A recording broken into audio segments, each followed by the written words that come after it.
We're going to look at quiz 4 for the general physics class. This is on standing waves. So whenever I draw standing waves, it's easier to just draw a sine wave first to use as a reference.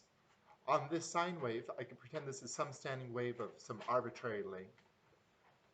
Wherever it's away from equilibrium, it's an antinode. Wherever it's at equilibrium, it's a node. And this antinode oscillates back and forth between one side of equilibrium and the other, but the nodes always are at equilibrium. That's our definition of what a standing wave is it has locations where it's oscillating at maximum amplitude and other locations where the nodes are always staying at equilibrium. The first question says, draw the first 3 harmonics for standing waves in a tube of length 1 meter with one end closed. So let's draw our tube. We have a tube with a length of 1 meter and one end is closed. We want to draw the n equals 1, n equals 2, and n equals 3 harmonics for standing waves in this tube. We first of all need to figure out what are our boundary conditions.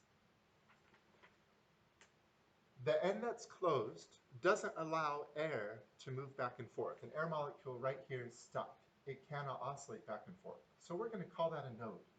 I'm also going to draw a dotted line in here representing where my equilibrium position is.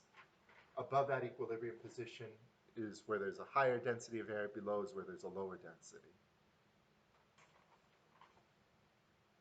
This end that's open to air will be an antinode because our molecule has full range of motion at that location. So I could draw an antinode up here, down here, or both, it doesn't matter. Now I want to find, for the n equals 1, the longest wavelength that could fit into this.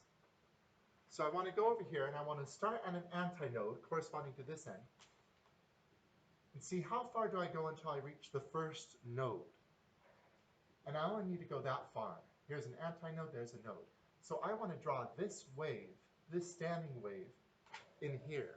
And since that's the smallest section of a sine wave, as I stretch it out right now, I make it the longest wavelength that could fit in here.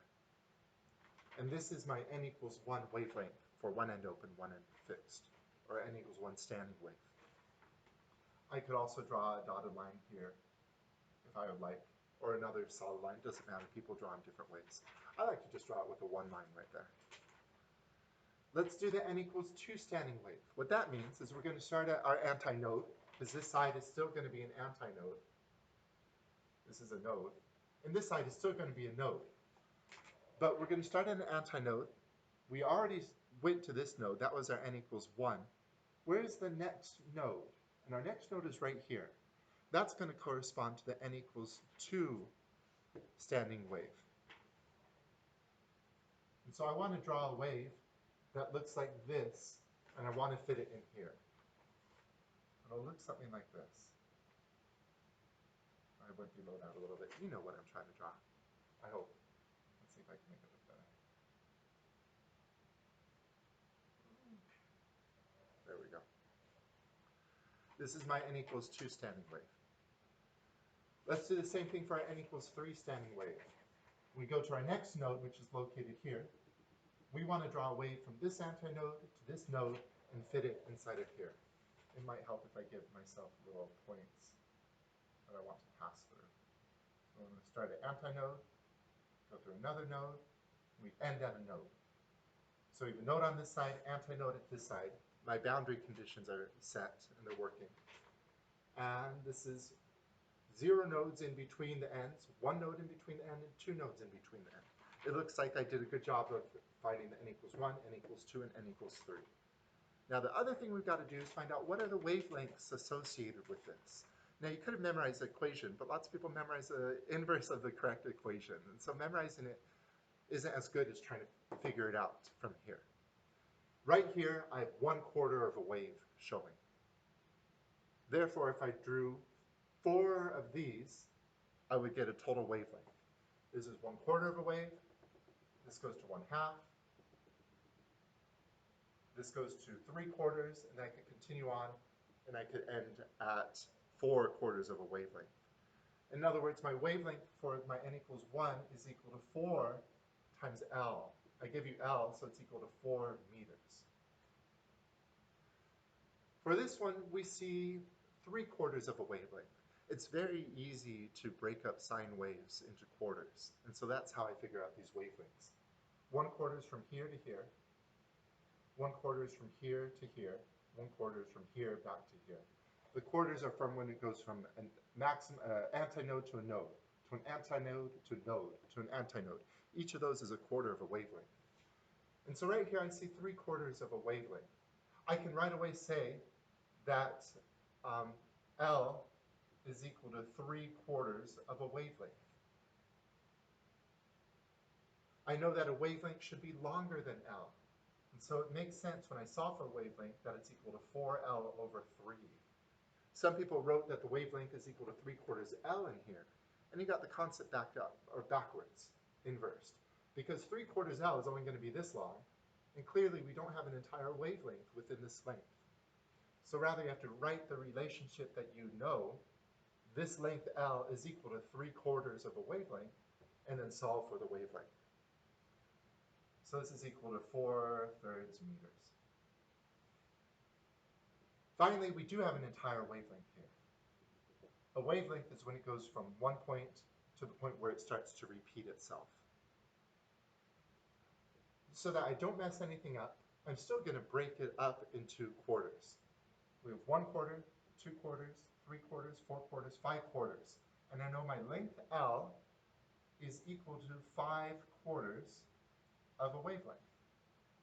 My length L is just a little bit larger than one wavelength. That makes sense. I solve for wavelength, and it's equal to 4/5 L, which is equal to 4/5 meters.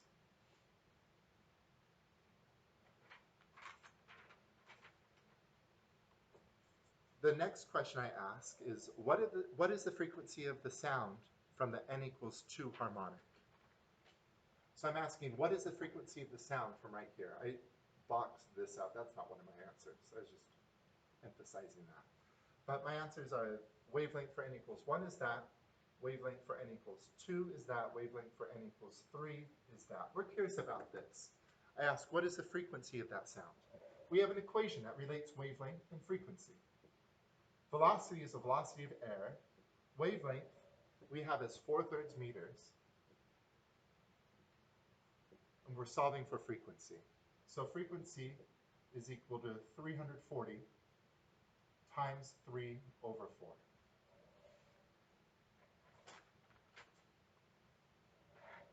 There's my calculator. So 340 divided by 4 times 3 is equal to 255 hertz. That's the frequency associated with my n equals 2 wave.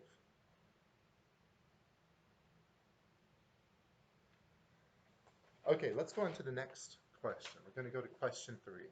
Question 3 asks about wavelengths on a string.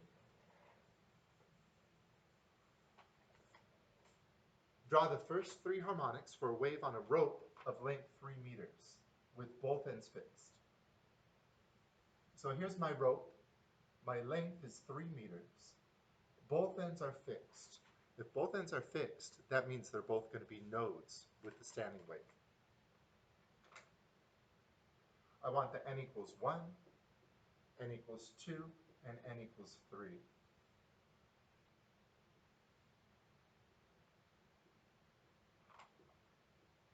In all my cases, the boundaries will be nodes.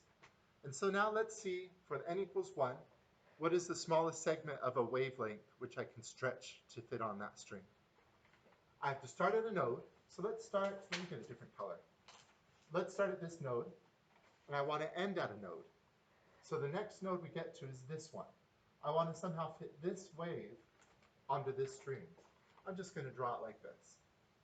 You could have also drawn it underneath. that would be fine too. This is a fundamental harmonic, the n equals 1 harmonic for a string with both ends fixed. I can't fit any shorter segment on here having both ends be nodes. For the n equals 2, we want to start again in our node, go to that node, then go to this node. We want to go to the second node from the first, from the original. And so we're going to get a wave that looks like this. For the n equals 3, so for this we have no nodes in the center. We have an antinode up here. Here we add a node into it, antinode, antinode. There are 0 nodes in the center here. There's 1 node in the center. For this wave, there will be 2 nodes in the center. We could label nodes and antinodes, but that's not necessary. In other words, I went from here to this one, and I had a wave that looks like that. And I drew it right there. The next part, we need to write down the wavelength associated with each of these waves. This is showing just half of a wave. So I could say L is equal to 1/2 of a wavelength. Or in other words, a wavelength is equal to 2 times L. And that makes sense because if I want to draw an entire wavelength, I'd have to continue this to right here. And that's a distance of 1L and 2Ls. So the wavelength for this top wave is 6 meters. The wavelength associated with this one is the easiest one. This wavelength is equal to the length of my rope. It's equal to 3 meters. It should be very clear that this is one wavelength and that this length is 3 meters. Therefore, the wavelength is 3 meters. The wavelength here goes from here to here. L is actually equal to 3/2 of my wavelength. It's equal to 1.5 wavelengths. My wavelength is equal to 2/3 L in this case. Again, we should do a sanity check. Is my wavelength smaller than L? Here's L, and my wavelength is only this big. So yes, my wavelength is smaller than L, so this equation looks like it makes sense. Because it's very easy to get these fractions reversed or inversed. 2/3 of 3 is equal to 2 meters. The next question says, if the frequency of the source to obtain this harmonic is 9 hertz, what is the frequency required to obtain this harmonic? Well, you might remember that frequencies are all multiples of the fundamental frequency. Therefore, the frequency to obtain this, if you know that, this frequency is double that. This frequency is triple that.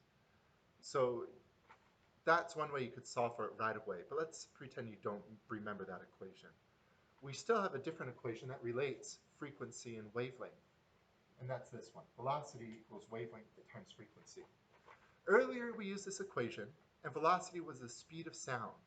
That's because we were looking at a tube, and the wave that we had were air waves or sound waves traveling in that tube.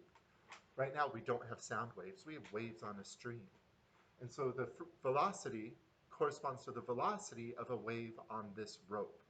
We don't know what that is yet, but we can solve for it. The velocity is equal to, I give you the frequency for the n equals 3, and you solve for the wavelength. So for n equals 3, the wavelength is 2, the frequency is 9 hertz, and the velocity is 18 meters per second. We solve for the velocity of a wave on this stream. Remember, velocity is a characteristic of the medium through which the wave travels. So the velocity is going to stay the same as long as the rope stays the same. If we change the rope, we would get a different velocity, or if we change the tension in our rope, we would get a different velocity. But in this situation, we assume we keep the same rope, and it's just the source that is changing the frequency. So if this is the velocity of the rope, and we know the wavelength associated with the n equals 1, our question is, what is the frequency associated with the n equals 1? We can solve for that. Again, velocity equals wavelength times frequency. Velocity is 18 meters per second. Wavelength of our n equals 1 is 6 meters. The frequency is going to be 18 over 6 is equal to 3 hertz. Now, if we use our other understanding about the frequency increasing by itself from the fundamental frequency. That is, frequency here is 3 hertz.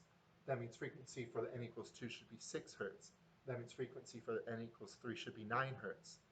For the n equals 4 would be 12 hertz. It's just a multiple of the fundamental frequency. This makes sense because I told you the frequency for this was 9 hertz. So that's the end of question